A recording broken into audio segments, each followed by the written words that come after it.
dans un nouveau projet dont...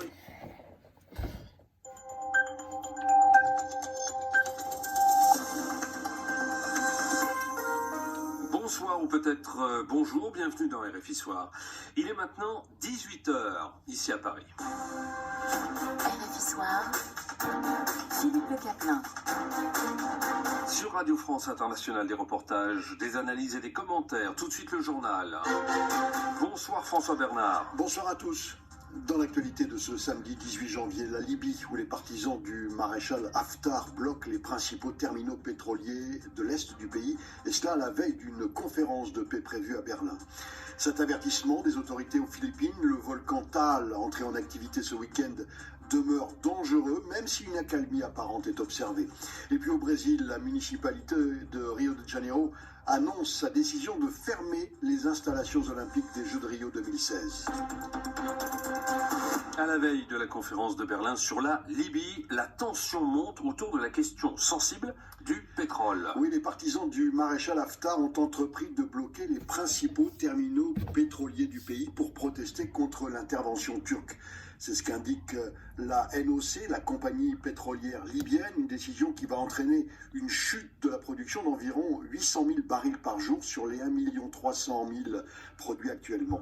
Les précisions d'Olivier Roger. C'est un manque à gagner de 55 millions de dollars par jour qui s'annonce selon la NOC, qui a dû stopper les exportations de brut depuis les ports du croissant pétrolier. Le blocage entamé samedi par des partisans et des tribus favorables au maréchal Haftar va faire chuter la production de 800 000 barils par jour au bas mot.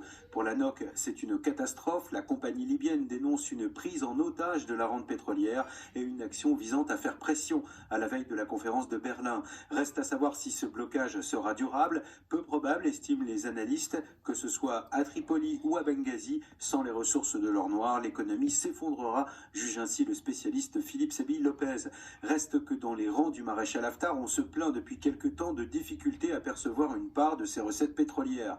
Car si la Banque centrale libyenne est théoriquement chargée de répartir les sommes entre Tripoli et Benghazi, depuis l'offensive lancée en avril dernier par le maréchal Haftar, ses partisans dénoncent des tracasseries financières de la part de la Banque centrale. L'émissaire de l'ONU en Libye a quant à lui déploré la situation. Il ne faut pas jouer avec le pétrole, dit-il, car sans le pétrole, les Libyens meurent de faim. Olivier Roger. Les 2 boîtes noires du Boeing d'Ukraine Airlines abattues par un missile le 8 janvier dernier près de Téhéran seront envoyées en Ukraine. Les autorités iraniennes sont également d'accord pour que des experts français, canadiens et américains examinent les données contenues dans ces enregistreurs. Et puis au Liban, des affrontements entre manifestants et forces de l'ordre ont éclaté à Beyrouth. Il s'agit des heurts parmi les plus violents depuis le début de la contestation le 17 octobre dernier. Aux Philippines, le volcan Taal émet moins de fumée, mais l'activité sismique près du cratère reste encore élevée. Et pour empêcher le retour des résidents, l'armée et la police ont totalement verrouillé l'accès de 14 municipalités aux abords du lac, exposées au risque de projection et de tsunami volcanique. Certains habitants songent définitivement à quitter la région, nous dit Marianne Dardar, de retour du lac Taal. Revenir ou tout quitter? Voilà la question pour beaucoup d'habitants des abords du volcan Taal. Benji Espiritu a dû évacuer Tanaouan sur la berge est du lac Taal, au milieu duquel se trouve le volcan du même nom. Comment est-ce que je me sens? J'ai peur d'une nouvelle éruption et je pense partir et quitter ma maison car j'élève seule mes 3 enfants. Pour d'autres, pas le choix, en particulier ceux qui vivent sur l'île Taal où se trouve le volcan entouré du lac. Ils étaient près de 4000 jusqu'ici. Rodrigo Duterte, le président des Philippines, a déclaré l'île Taal interdite d'habitation de manière définitive, sans encore préciser où ces personnes seraient relogées. Chloé Castillo est une autre rescapée du centre d'évacuation de Tanaouan. Je ne crois pas qu'on doive interdire aux gens de revenir si c'est leur volonté.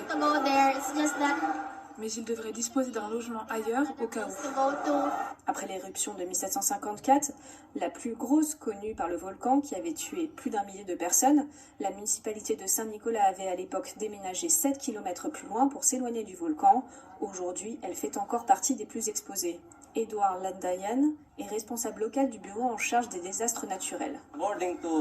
Selon l'Institut géologique des Philippines, dans le pire des scénarios, on parle d'une zone de 20 km autour du volcan qui pourrait être directement touchée. Situé à la fois sur la ceinture de feu du Pacifique et en première ligne des typhons, l'archipel des Philippines figure parmi les pays au monde les plus exposés aux désastres naturels. Marianne Dardar, de retour des abords du lac Taal, RFI. En Chine, le nombre de personnes infectées par un mystérieux virus qui a fait 2 morts dans le pays est probablement supérieur au nombre avancé par les autorités locales. Les autorités chinoises ont déclaré que le virus avait touché au moins 41 personnes, mais un article publié aujourd'hui par des scientifiques à Londres affirme qu'ils sont plusieurs centaines. RFI Soir, rendons-nous à présent au Brésil. En effet, la ville de Rio de Janeiro ferme ses arènes olympiques. Construites pour les Jeux Olympiques de 2016, les installations manquent de sécurité et d'entretien, selon la justice de Rio. Une mesure qui n'étonne pas les cariocas qui voyaient ces sites à l'abandon depuis des années déjà. Écoutez ce reportage de Sarah Cozzolino. Maria Souza habite le quartier populaire de Deodoro où se trouve une piscine construite pour les compétitions de canoë, mais elle n'était quasiment jamais ouverte. Pourquoi est-ce qu'on laisse cet héritage des Jeux Olympiques si personne ne peut l'utiliser? Ils ont fait des travaux immenses, dépensé énormément d'argent, et tout ça pour le montrer aux étrangers. L'impossibilité d'utiliser ces sites olympiques ne date pas d'hier. Aline Dos Santos est athlète olympique et n'a aucun espace pour s'entraîner pour les JO de Tokyo où elle espère courir le 4x400 mètres. La décision de fermer les infrastructures à l'abandon ne la surprend pas. C'est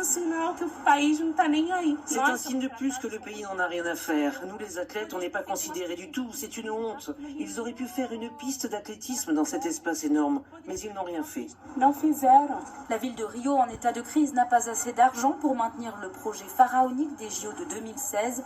L'architecte Rodrigo Azevedo avait participé au début du projet, pensé comme un ensemble olympique et résidentiel. Mais pour lui, il n'y a finalement pas eu de vision à long terme. C'est toute la ville de Rio de Janeiro qui va être affectée en perdant ses équipements. C'est la conséquence de la modification d'un projet de qualité pour mettre le profit au-dessus de tout. La cité olympique accueille aussi des événements privés, dont le plus grand festival de rock d'Amérique latine. La mairie de Rio a annoncé qu'elle ferait appel de la décision de fermeture. Sarah Cozzolino, Rio de Janeiro, RFI. En Allemagne, agriculteurs et écologistes se sont succédés dans les rues de Berlin. Et oui, c'est le signe tangible des tensions entre un monde paysan en crise et une opinion publique allemande toujours plus sensible aux questions environnementales. Les pancartes installées hier sur les tracteurs illustraient la colère des manifestants paysans. Et ce rassemblement a précédé celui qui a réuni aujourd'hui dans le centre de Berlin 27 000 personnes pour réclamer, je cite, un changement du modèle agricole, et cela à l'appel d'un collectif écologiste. Les deux événements se tiennent à l'occasion du 85e salon de l'agriculture allemand. En France, quelques milliers de manifestants, là encore, ils défilent à Paris à l'appel des Gilets jaunes. Et en scandant des slogans anti-Macron, anti-policiers ou contre la réforme des retraites. Et la situation est tendue en ce moment même devant la gare de Lyon. À propos de la grève et de la réforme des retraites, les conducteurs du métro parisien ont voté aujourd'hui dans la plupart de leurs assemblées générales la suspension du mouvement à partir de lundi, mais ils se disent toujours déterminés à poursuivre la lutte. Et selon les syndicats, il s'agit pour les grévistes de reprendre des forces avant la prochaine mobilisation prévue le vendredi 24 janvier, jour de la présentation du projet de réforme en Conseil des ministres. Les sports, le football, la suite de la Coupe de France avec le choc d'aujourd'hui, le match Nantes-Lyon. Oui, après les Lyonnais qui vont mieux, ils sont 7e du championnat après leur victoire à Bordeaux, mais les Nantais de Christian Gourcuff sont encore un petit peu au-dessus.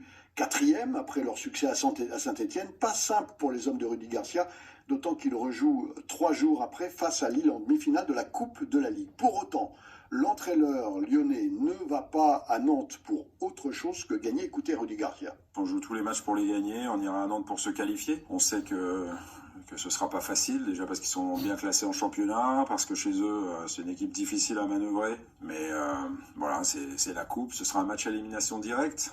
On espère ne pas aller aux prolongations, mais de l'espoir on en a, qu'elle soit performante chez elle ou à l'extérieur, je dirais peu importe. En tous les cas, ils sont 4e du championnat, on ne peut pas être 4e si on fait pas une bonne saison. Ils viennent de gagner à Saint-Étienne. C'est une équipe assez redoutable, bien organisée, qui a un entraîneur qui a beaucoup d'expérience. Et donc voilà, on sait la tâche qui nous attend, mais on a beaucoup d'enthousiasme. Voilà, les joueurs savent qu'il faut qu'on entretienne la dynamique et le seul moyen, c'est de se qualifier. Rudy Garcia, Nantes-Lyon, début du match à 19h55 en temps universel.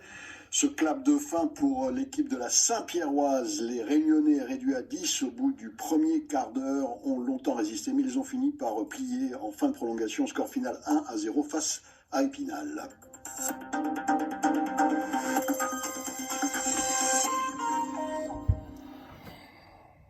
18h10, la suite de